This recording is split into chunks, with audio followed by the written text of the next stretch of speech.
20 militaires camerounais ont été tués mardi dans une attaque perpétrée par des djihadistes du groupe Boko Haram dans le nord-est du Nigeria, près de la frontière avec le Cameroun, ont indiqué à l'AFP deux sources proches de l'armée et un habitant. Cet assaut est l'un des plus meurtriers attribués à Boko Haram contre des soldats depuis des mois dans le pays le plus peuplé d'Afrique. Les troupes camerounaises opèrent régulièrement dans la région, tout comme les forces nigériennes et tchadiennes dans le cadre d'opérations anti-djihadistes autour du lac Tchad, une zone instable qui abrite à la fois des combattants de Boko Haram et de l'État islamique en Afrique de l'Ouest.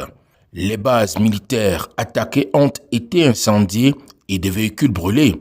Plusieurs armes ont été saisies par les combattants de Boko Haram, dont des canons anti-aériens. Depuis plus de 15 ans, le nord du Nigeria est secoué par une insurrection djihadiste qui a fait plus de 40 000 morts et 2 millions de déplacés dans le pays, selon l'ONU.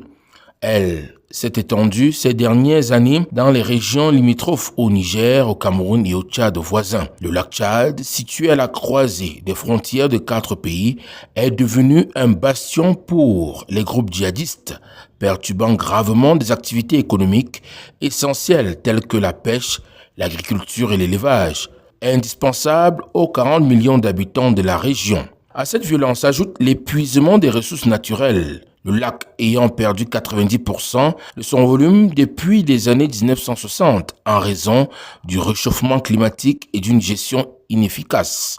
Ces facteurs ont plongé les populations locales dans une précarité croissante. Il faut rappeler que depuis 2013, une coalition militaire régionale, la force multinationale mixte, regroupant les armées du Nigeria, du Niger, du Cameroun et du Tchad et ayant son siège en N'Djamena, lutte contre les groupes djihadistes. Cependant, les relations tendues entre ces États entravent son efficacité et compromettent les chances de succès dans la lutte contre le djihadisme.